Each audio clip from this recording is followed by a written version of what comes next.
Thank you so much, everyone, for staying with us. There are 20,000 jobs up for hooking up for those who are seeking them. But President Buhari today launched what they call the Jubilee Fellows Program.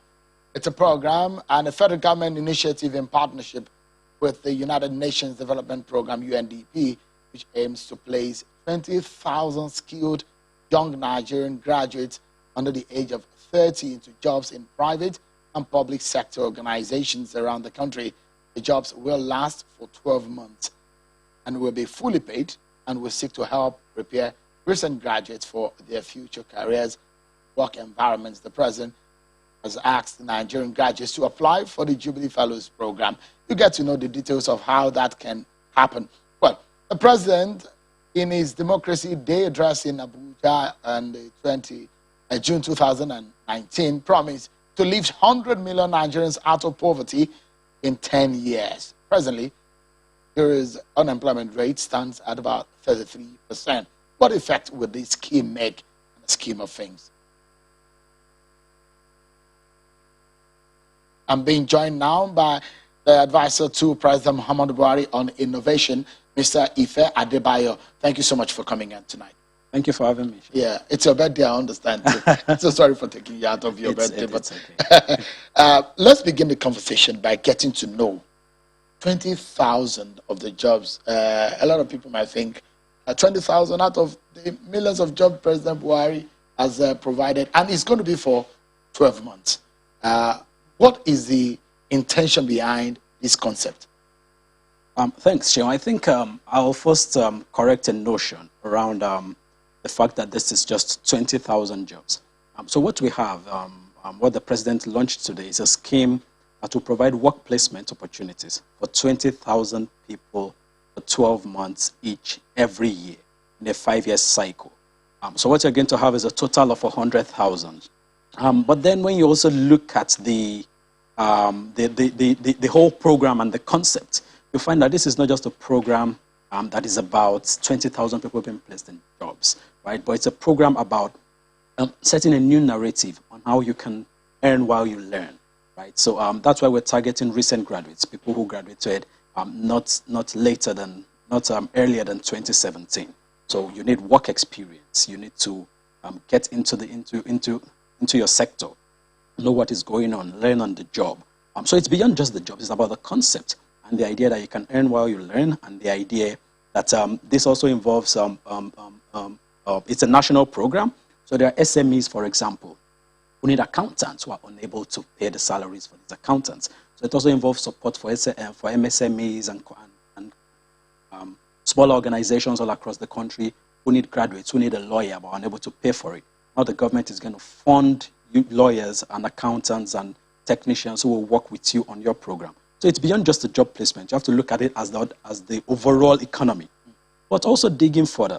If you listen to the president today, he also spoke about the economic sustainability plan, the solar projects, the Nigerian Youth Investment Fund. So you can't look at it as just 20,000 people. You have to look at this as a whole of government approach, where there are snippets of projects that come together to ensure that we're able to fulfill the president's mandate to lift us out of poverty. Before we get into some of the details of this concept, well, it's the 20,000 that is exact, but there are extensions, the possibility of those other jobs that can come out of it. But in the real sense of it, what is the remuneration like for them, for the 20,000 people you're targeting presently?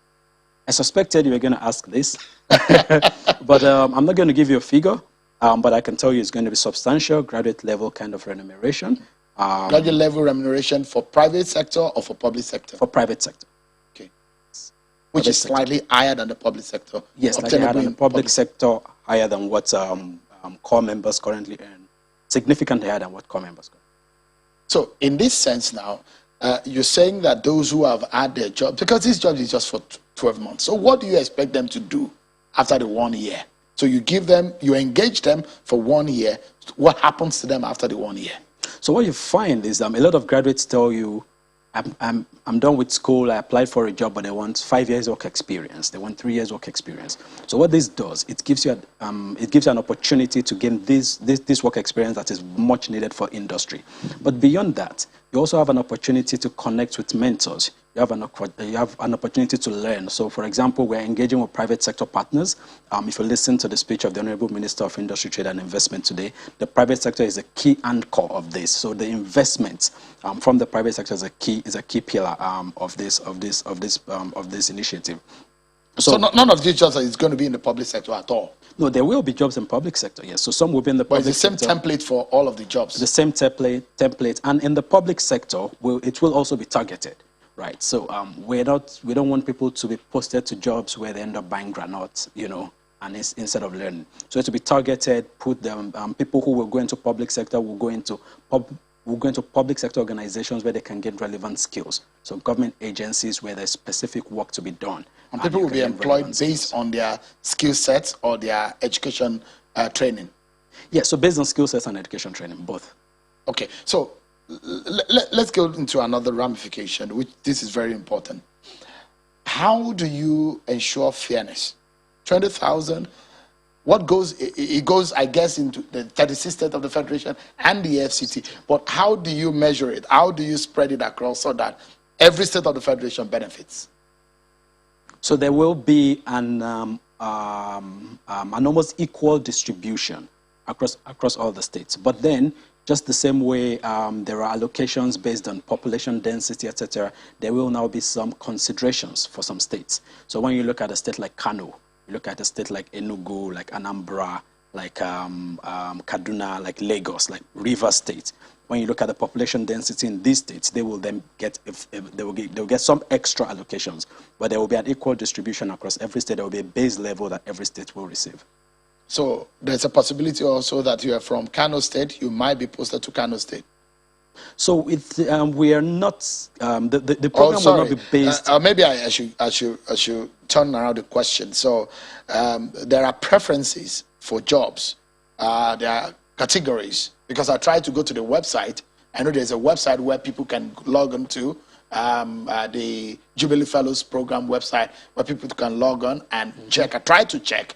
So there are categories of jobs, isn't it, that people can apply for, and how they can get their details into the database, and they've been contacted after. I guess that's how it works. Or how does it work? So the model, you apply for a job as a fellow. Organizations, private sector organizations, public sector organizations that are interested also apply and say what they need. There is now a matching process. So the matching process says Shane was applied, he lives in Sokoto. These organizations say they need an accountant, they are also in Sokoto. So to do a matching, you match to an organization, the organization does their own due diligence, and they confirm we're accepting this fellow because it fits our requirement. And then that is done. And then the fellow then is inducted onto the program, runs the 12-month training, runs the 12-month work placement. However, we also have partnerships, learning partners with various private sector organizations that ensures that there's an ongoing learning, an ongoing mentorship all through the program.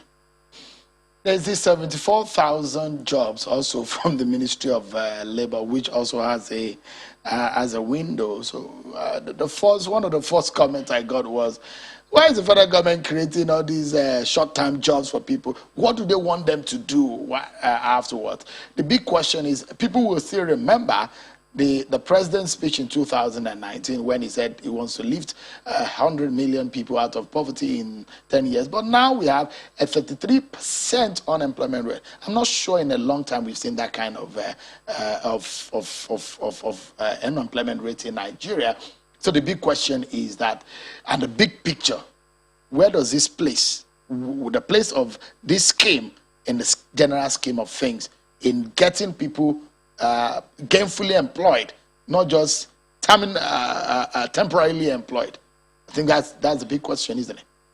So when you speak to a lot of people in the private sector, they will tell you consistently that employability is probably more a problem than unemployment in Nigeria. Unemployment. So what this does, right, is gives people the skills to become more employable.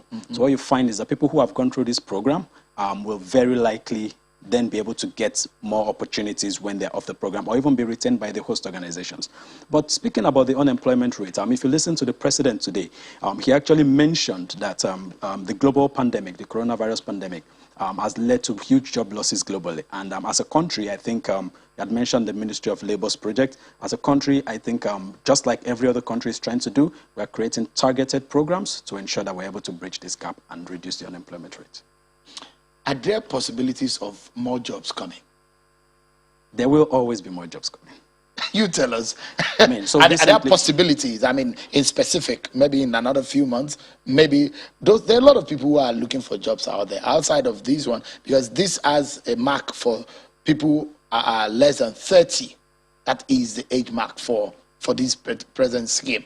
So are there possibility of more jobs for Nigerians? Oh yes, Mr. President recently inaugurated the Poverty Advisory Committee with the Vice President heads. And one of the key areas, one of the key components of what this committee is working on is how to reduce the unemployment rate. But like you must know, a lot of this work will also still involve the private sector. And so when you look at the Jubilee Fellows Program and the deep involvement and partnership with the private sector, you'll see that we're on the right path. I know a lot of people are watching right now. Give them an understanding of this Jubilee Fellows. Where should they turn to? What should they do from this point for those who are interested?